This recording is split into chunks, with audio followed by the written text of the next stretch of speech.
Welcome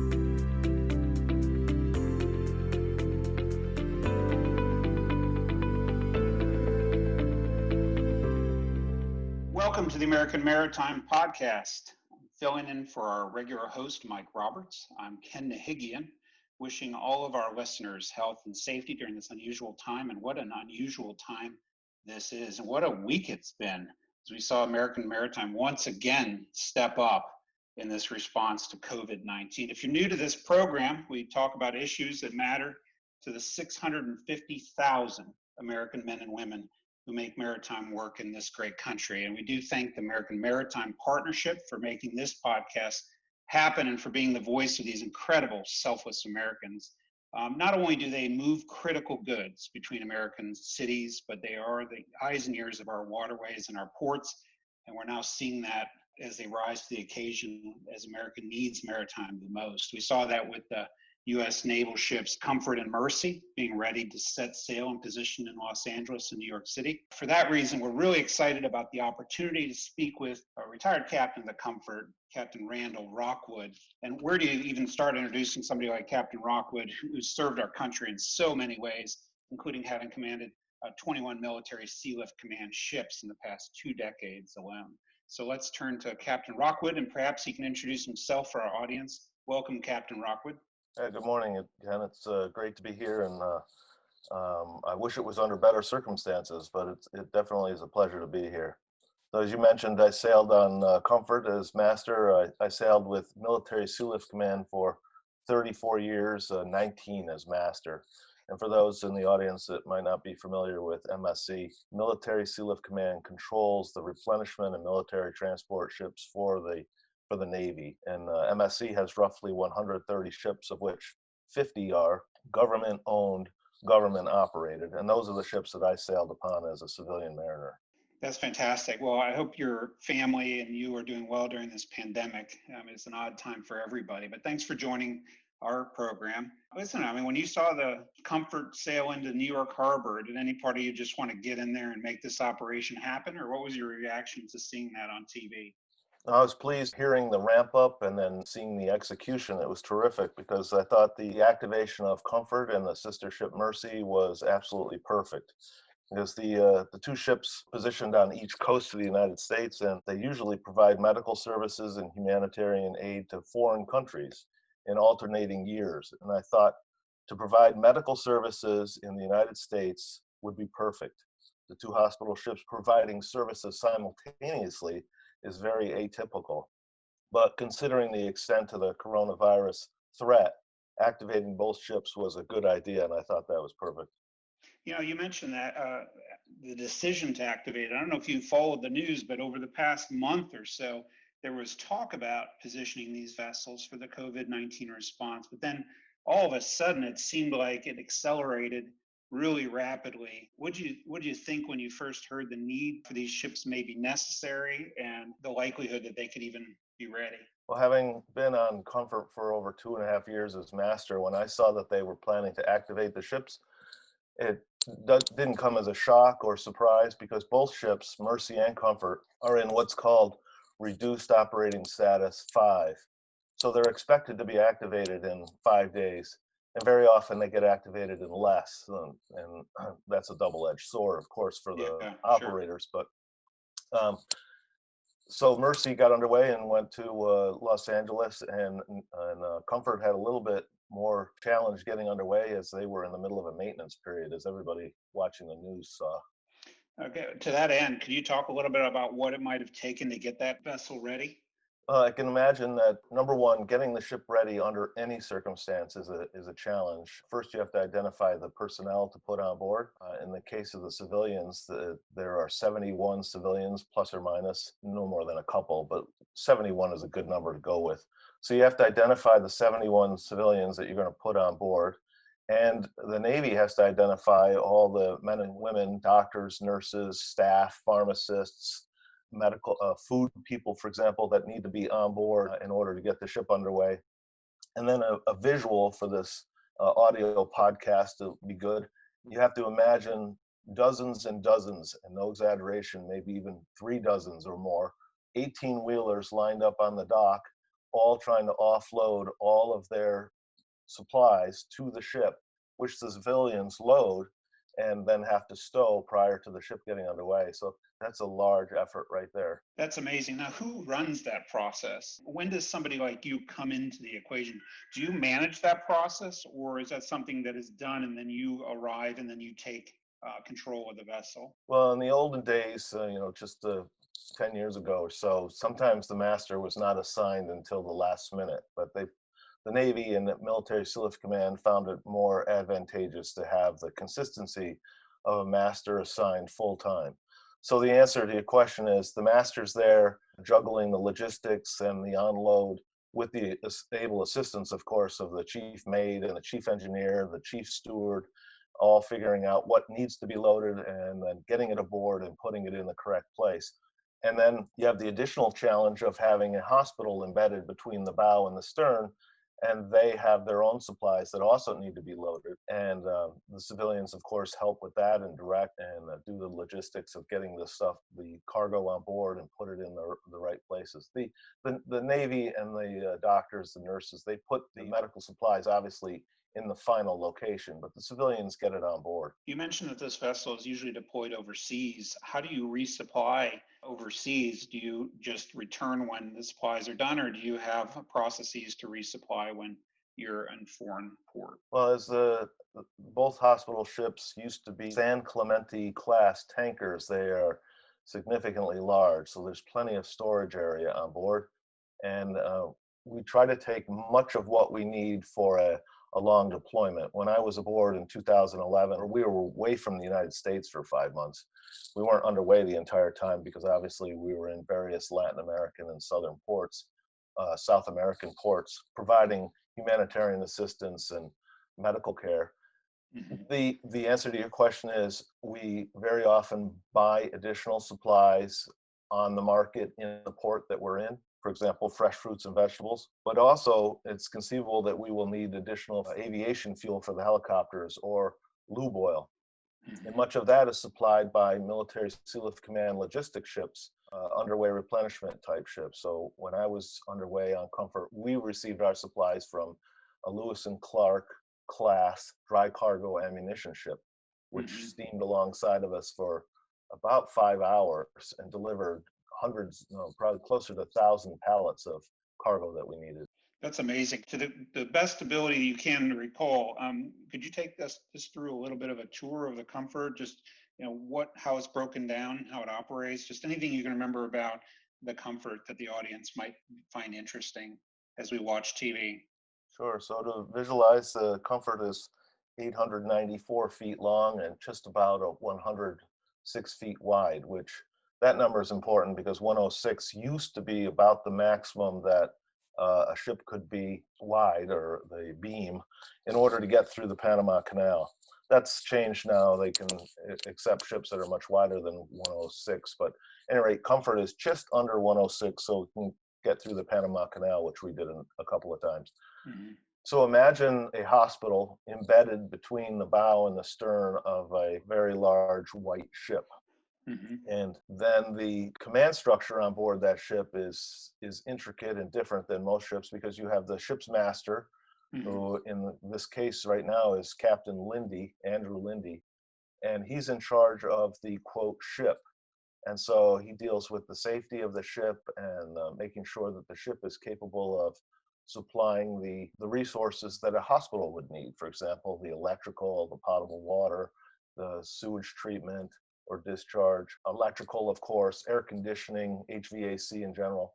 And he does that in conjunction with the chief engineer, who's basically in the back of the ship towards the engine room, and currently that's Joe Watts. He's been there for well over 10 years. He's an amazing chief engineer dealing with all the engineering issues in support of the hospital. Then you have the hospital CO, and that is the Medical Treatment Facility, MTF. So there's usually a Navy captain, medical corps in charge of the hospital. And he deals with all the things that you would imagine a hospital administrator deals with. And then the third part of that triangle is going to be the Commodore, who's in charge of the mission. So he executes the mission, in this case, going to New York City and providing COVID relief. So there's 3 different command structures on board the ship, and all 3 have to work together. Thank you for that. Have you talked by chance? Have you spoken to anybody since they've been deployed, or if not, what do you think they're going through?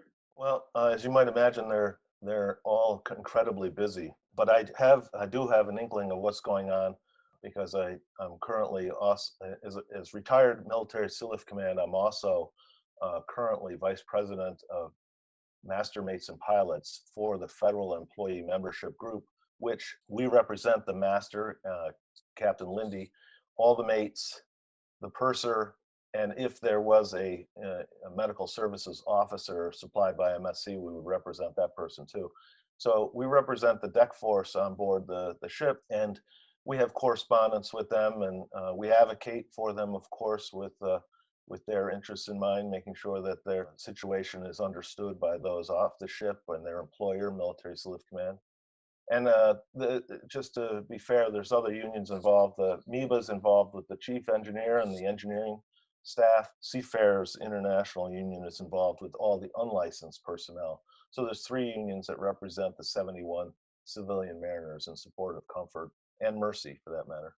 It's absolutely amazing, and you're seeing the need to also combat infectious disease on the vessel. I assume that just adds another complication to trying to operate at port like they are. Do you have any thoughts about that at all, and how that's managed? I do. Initially, my thought was that COVID-19 would be best fought off of Comfort someplace else, but I've seen on the news recently that they're now going to be purposely taking on board COVID-19 patients, although I think it was 5 were inadvertently placed on board for a short time, and now they're going to do it on purpose. I don't know how they will isolate them exactly on a ship. It just that's originally Comfort and Mercy were designed for wartime trauma, dealing with the things that happen in war, and this is a little bit different, dealing with a virus.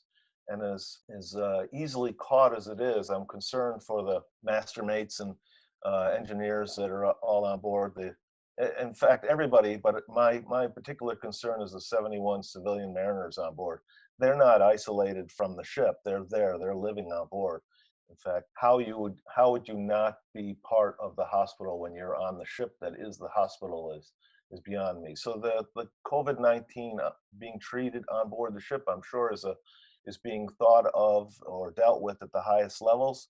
But I have a genuine personal concern for the 71 CivMars that are civilian mariners that are on board.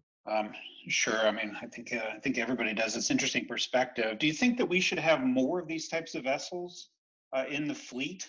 Well, yes, I do think so, because when I sailed aboard Comfort, part of my shtick when I was asked questions similar to that was that, yes, of course we need more hospital ships, because hospital ships represent soft power.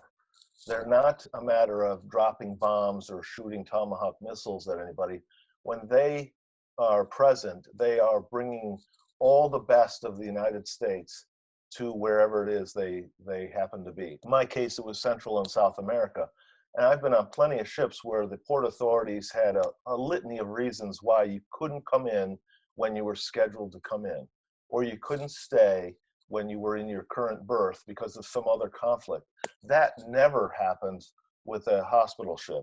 I found that they're always welcome. And the power and prestige of the United States and the medical services and the goodwill of the American people and the taxpayers when a hospital ship shows up is all so evident. And so the quick answer to your question, yes, we need more hospital ships so that they can spread the goodwill and medical services and humanitarian assistance that the United States is known for. Outstanding. They sure are. I mean, it seems like the perfect diplomacy from a layman's perspective. Captain, this podcast is devoted to American Maritime, as you know. So we'd be remiss if we didn't point out not only the shipyard operations in Norfolk, but the Coast Guard, the tugs that help guide those vessels into position. And, we also saw the dredgers kind of step up and make sure that Comfort could get into port, and they rose to that challenge. But, Just this week, even the opponents of the Jones Act have been coming out of the woodwork to try to use this emergency or national crisis as a call to completely repeal the Jones Act. If you're going to speak to those opposing voices, what would you say to them about how important American maritime is, and Jones Act specifically, to this operation and just the nation overall? Yes, well, we know that the Jones Act is critical to the health of the United States merchant marine, and periodically influential and misinformed or misguided members of our elected legislature rail against the Jones Act. So for those that may not be familiar with the Jones Act, just imagine that without the Jones Act, we had Chinese ships moving domestic cargo between US ports, or that we depended upon Chinese tugs to dock Comfort, or we needed Chinese dredges to prepare the berth for Comfort, or when you went on a tour after the coronavirus of the Statue of Liberty, you ended up taking a Chinese tour boat. For the layman, I think that makes it easiest to understand the importance of the Jones Act. It employs the American Merchant Marine on the waters of the United States in support of all the people of the United States. By extension, of course, the Jones Act supports the shipyards that build the ships and the maintenance of those ships when they need their periodic maintenance and upkeep. And it's just critical to the health of the United States. And I'm astounded when I see on the news periodically, just as you mentioned, the people that come out of the woodwork trying to get rid of the Jones Act. It's just astounding to me. Well, thank you for your perspective on that. We obviously agree. It's amazing to watch the men and women of maritime step up, and they've done so for now, over 100 years. And we appreciate your perspective on that. Whenever I talk to an author of a book, I always ask the question, what is not in your book that you think I should know? And so I kind of ask you that question just openly.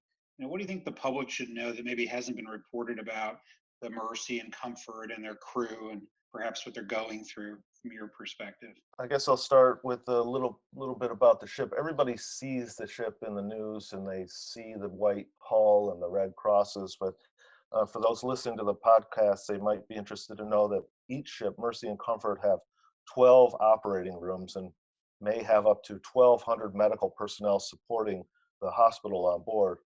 And with just 71 civilian mariners, the hospital portion has one CT scanner, 4 radiological suites, 1,000 patient beds, which currently I saw in the news is going to be considered 500 patient beds since they're going to put the coronavirus personnel on board. And there's 80 intensive care beds and just 1 isolation ward. So I guess the entire ship is going to be considered an isolation ward now. The ships themselves are perfect for disaster relief and humanitarian support.